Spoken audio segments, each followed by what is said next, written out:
Boa tarde, meninos, tudo bem? Hoje é o nosso encontro de número 5, pós-pandemia, nosso quinto encontro virtual. E depois de falar sobre as mudanças na Europa medieval, a gente vai falar sobre Renascimento e humanismo, tá? Então vamos lá. Eu deixei um material em PDF para que vocês possam consultar, né? E a gente tem os casos também de quando a internet está muito ruim, aí vocês podem fazer essa leitura. E esse material vai nos orientar nessa semana, tá? Nos nossos encontros de número 5, 6, 7, 8. Na semana anterior também eu deixei esse material, tá? Em PDF. Então vamos lá.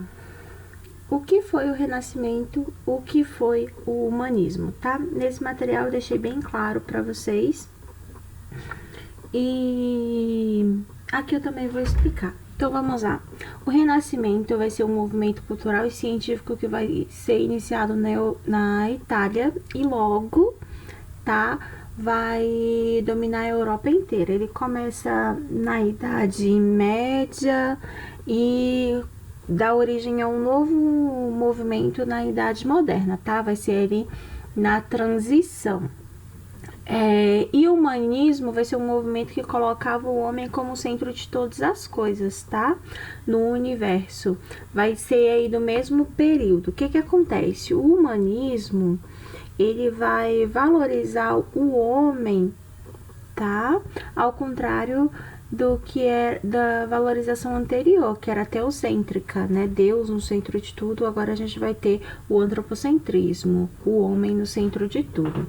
Quais vão ser as características do movimento humanista? Tá? Uma contraposição entre teocentrismo, Deus no centro, tá? Das preocupações humanas, contra o antropocentrismo, que é a valorização desse homem. Agora ele é o centro das realizações do universo. Separação entre música e poesia, cientificismo, assim como o renascimento cultural, tá? E posteriormente o iluminismo, que vocês vão estudar no 8º ano. A descrição da figura humana, inclusive da mulher, das expressões, detalhes, proporções, a gente vai ter uma valorização. No Renascimento a gente vai ter uma valorização da cultura greco-romana da antiguidade, e aqui no humanismo a gente vai ter uma valorização dessa figura humana, uma representação mais fiel possível, tá? Descoberta da natureza, dos campos, das florestas, das montanhas, considerados refúgios para as mágoas do amor, tá? Então vai ter muita imagem de natureza, flores. É um período bem bonito no que se refere às representações, tá? E a gente não vai ter tanta representação ligada à religiosidade, à Igreja Católica. Descentralização do conhecimento, até então controlado pela Igreja Católica, e apoio aos valores cristãos e medievais, tá? Isso daqui tá disponível tanto nos sites do InfoEscola e Brasil Escola. Tem as referências certinhas lá no material que eu disponibilizei para vocês. Durante esse período a gente vai ter um crescimento populacional, tá?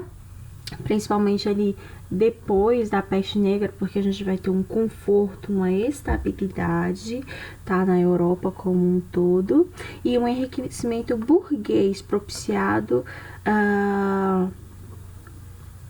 pelas atividades comerciais que começa ali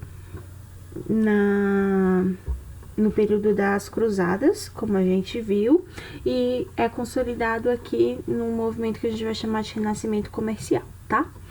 Então, continuando, quais as características desse renascimento? Aqui a gente tá falando especificamente do cultural, tá? Comercial e urbano a gente falou nas 2 semanas anteriores. Então, a gente tem a valorização do passado greco-romano. Então vocês vão ver muitas imagens aí, muitas esculturas semelhantes às da Grécia e da Roma da antiguidade. O antropocentrismo, que eu expliquei já, né? O individualismo, uma nova visão do tempo, tá? E o humanismo, tá? Que apesar de ser tido como um movimento cultural, ele vai estar englobado aqui no Renascimento, que a ideia é construir um novo homem e um novo mundo, não mais tão ligado à religiosidade, tá? Mas ligado mais ao homem. Nesse período, a gente vai trabalhar também sobre as técnicas renascentistas, né? Como o realismo na representação das figuras humanas. Vocês vão ver esculturas aí onde vai ser possível analisar as veias, né? Vão estar representadas no corpo. A questão da proporção vai ser muito estudada, muito analisada. Vocês podem ver o Homem Vitoriano, do Leonardo da Vinci. Tá? Que tem aí uma análise de todas as proporções do corpo humano, domínio da perspectiva. Nesse caso aqui eu deixei representado para vocês a perspectiva linear, tá? Aqui a gente tem um ponto de fuga, a linha do horizonte, e a partir daqui a gente vai ter a representação das proporções, tá?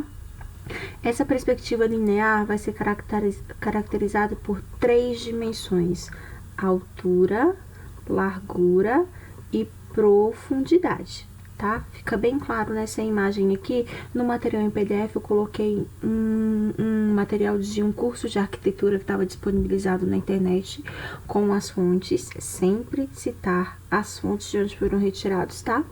Que vocês podem ter uma noção melhor, e eu vou colocar um outro vídeo aqui sobre a perspectiva também. Nesse período aqui do Renascimento, a gente não vai ter apenas a perspectiva linear, mas a perspectiva tonal também, que é o jogo de claro e escuro, como vocês podem perceber aqui no fundo dessa imagem, tá? Claro mais próximo, aqui, escuro mais distante, tá? Também vai ter essa dimensão de altura, largura, e aqui a parte mais escura, profundidade, tá?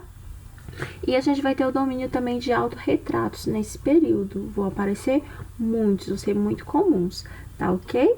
Então, vamos lá, continuando. No material em PDF de vocês, eu coloquei as principais características da pintura, que são a perspectiva, que eu já expliquei que ela pode ser linear ou tonal, né? Que vai ser aí o jogo de claro e escuro. O realismo, tá? A gente vai ter o início da pintura de telas com tinta óleo, que vai ter uma maior durabilidade, vai ser mais fidedigna às cores naturais, né?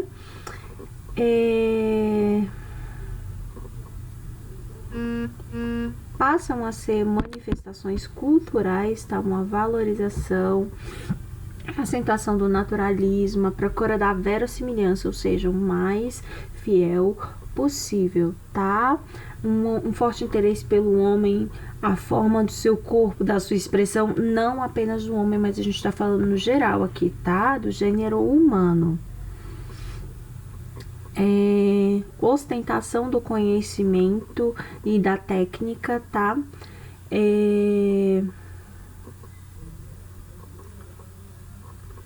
Formas geometricamente simples, esculturas, assim como a pintura, já não vão fazer parte de um projeto arquitetônico como ornamentação de um edifício, tá? Vão brilhar pela sua própria expressão. Eu vou, assim que vocês terminarem de assistir esse vídeo, tem um outro vídeo que eu vou deixar abaixo desse sobre as técnicas de perspectiva, e eu gostaria que vocês dessem uma olhada.